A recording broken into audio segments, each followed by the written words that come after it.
No, you gotta go back now and say, why was the NFL continuing to support with all the confusion going on in the media? And maybe it's all of that found money right there. As soon as he was naming the Epstein files, they gonna take all the posts down and everything. What did it say Jay-Z did? He was there. After we found out why Beyonce made a lot of the songs that she did and for what reasons, I'm not shocked one bit to find out that Jay-Z is allegedly listed in the Epstein files. People thought the internet had already seen it all. They thought the Epstein conversation had finally cooled down. They thought the biggest names in Hollywood were safe, untouchable, protected by silence and time. But just when everyone started moving on, a new wave hit. And this one feels different, because now the name being whispered isn't just another powerful man, it's a woman, a global icon, a symbol of perfection, control, and untouchable success. And the whispers aren't coming from random trolls anymore.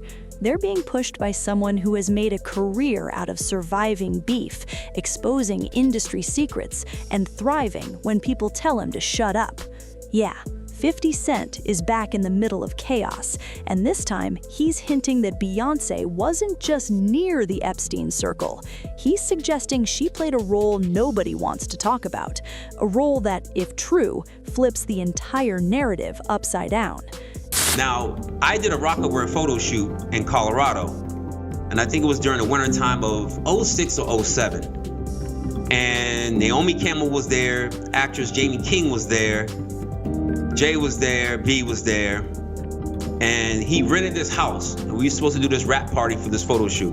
We rented this house, and we were watching LeBron play. And after the game, it had to be like 10 or 11 o'clock. So we getting ready to party. Mind you, it's all adults.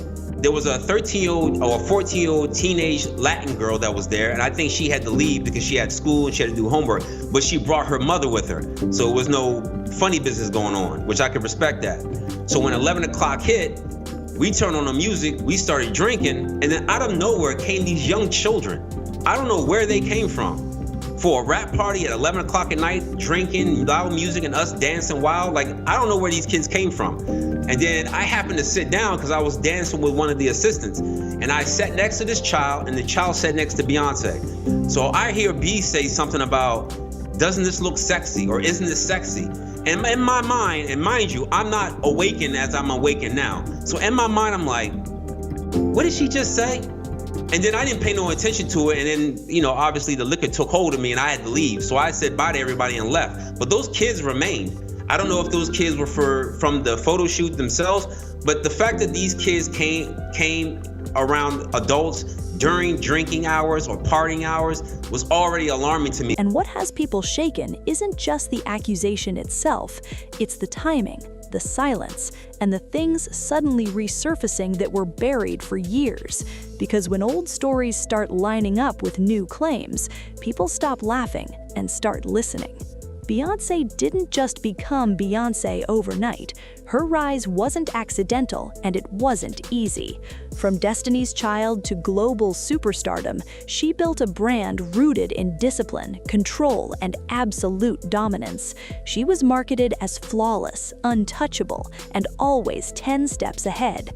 While other artists burned out or fell into public scandals, Beyonce stayed polished, private, carefully protected. And Jay-Z, he wasn't just her husband, he was her shield, her strategist, her gatekeeper into elite spaces most people will never see. Together, they weren't just a couple, they were a corporation, a power unit that moved differently from everyone else. Invitations, after-parties, billionaire circles, private jets, islands, all of it came with that level of fame. This has been going on since 2006, and it's just been getting worse and worse and worse. And for a very long time, I put this person on a pedestal. I loved them. I'd send emails, you know, publicly, happy birthday and all this stuff. And the entire time, this person was casting spells and manipulating me and controlling my job situations, my relationships, just all kinds. And that's where the conversation gets uncomfortable. Because Epstein's entire operation revolved around access to wealth, access to influence, access to spaces where rules didn't apply. For years, people have questioned how Epstein was able to move so freely among celebrities, politicians, and billionaires without raising alarms. He didn't just walk into those rooms alone.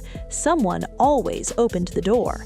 And according to 50 Cent's recent claims, that door may have been opened by people the public never expected. Here's where the story takes a darker turn.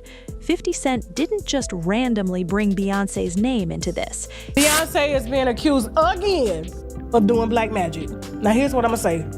Everybody ain't lying.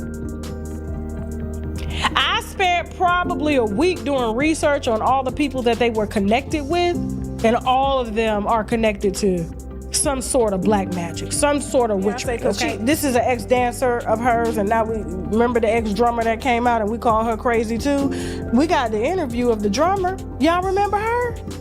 And she was saying that Beyonce was using witchcraft and all that stuff, and it always comes out around the time when she getting ready to cipher for a new album. I know Beyonce's a witch. I saw the Lemonade visuals. I saw it. I said, this is dark. He started hinting that there were receipts, screenshots, connections that allegedly show Beyoncé acting as a bridge, someone Epstein could use to make powerful people feel comfortable, someone who made those parties seem safe, exclusive, even glamorous. The word being tossed around is disturbing: recruiter. Not in a literal job title sense, but in the way Epstein allegedly used familiar faces to lower defenses. They can control Shaq, they can control Charles Barkley, they can control LeBron James, they can control Jay-Z and Beyonce. Not you, man. But they can't control me. You know, out in Hollywood, a lot of people come up missing. Feels like it might be a lot of that in order to control, traumatize. They want to monetize and traumatize. According to these claims, when a respected celebrity is present, people stop asking questions. They assume everything is fine. And that's what makes this accusation hit so hard. Because Beyoncé isn't just famous, she represents trust, admiration, and influence on a massive scale. If she was present in those spaces, if she vouched, introduced, normalized, even unknowingly, it would change how people view the entire Epstein network. And 50 knows exactly how explosive that idea is. He knows the internet doesn't need full proof. It just needs enough smoke to believe there's fire. But here's the twist nobody expected. Instead of outright denying everything publicly, the response has been silence. No statements, no interviews, no emotional Instagram posts, just quiet.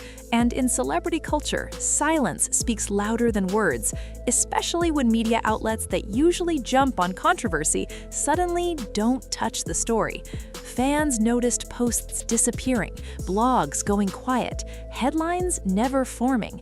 And that's when people started asking the uncomfortable question, is this being buried? Because when stories involving smaller celebrities explode instantly, but stories involving billionaires fade away, it doesn't feel accidental.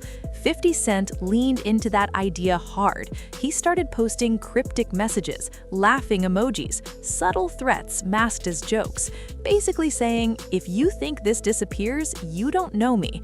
And anyone who's followed 50's career knows he doesn't bluff. He escalates. Then came the rumors about legal pressure. Allegedly, lawyers stepped in. Allegedly, warnings were sent, not to prove innocence, but to stop the conversation. And if true, that might have been the biggest mistake, because telling 50 Cent to stop talking is like pouring gasoline on a fire. Instead of backing down, he doubled down, started hinting at documents, started suggesting he knew more than he was saying, and suddenly, old stories resurfaced, stories people brushed off years ago as crazy.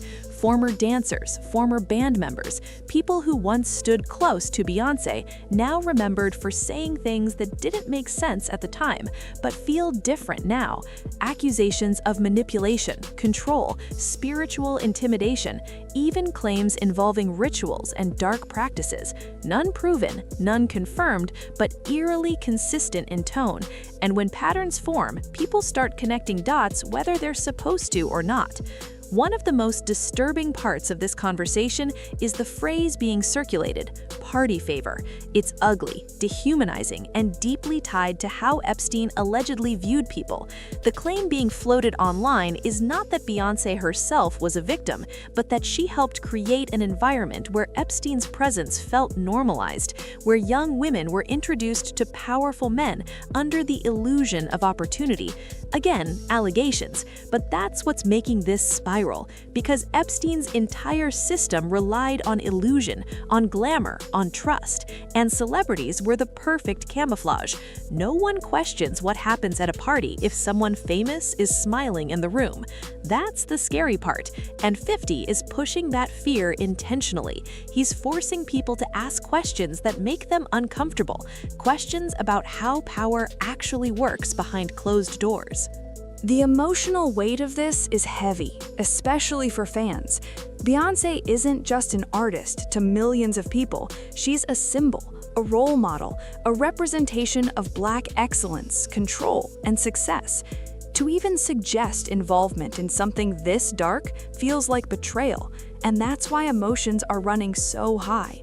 Some fans are in denial, some are angry at 50, some are questioning everything, and others are saying we've ignored too many signs for too long.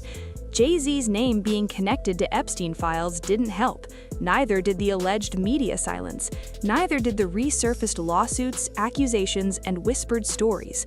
All of it together creates a storm that's hard to ignore. And through it all, Beyoncé remains silent. No tears, no explanations, just distance, which only makes people wonder more. So what happens next? That's the part nobody knows. Does 50 actually drop something concrete? Or is this another case of him weaponizing speculation for attention? Does Beyoncé finally speak? Or does silence remain the strategy? Because silence works. Until it doesn't, and public opinion is fragile. Once trust cracks, it never fully seals. Even if nothing is proven, the question will linger. That's the damage of rumor culture mixed with real-world trauma. Epstein wasn't a theory, he was real. His crimes were real, and anyone connected to his orbit will always be questioned. That stain doesn't fade easily, especially when someone like 50 Cent keeps rubbing it in. At the end of the day, this story isn't just about Beyoncé or 50 Cent. It's about power, about who gets protected, about how narratives are controlled, and about how many secrets are still buried under fame and money. Whether these claims turn out to be smoke or fire, one thing is clear: the public isn't satisfied with silence anymore. People want transparency, they want accountability, and they want to know how deep the connections really go. Because if Epstein taught the world anything, it's that monsters don't operate alone. They hide behind influence, beauty, and respect. And sometimes the people we idolize the most are standing closer to the darkness than we ever imagined. The question is, are we ready for the truth if it actually comes out?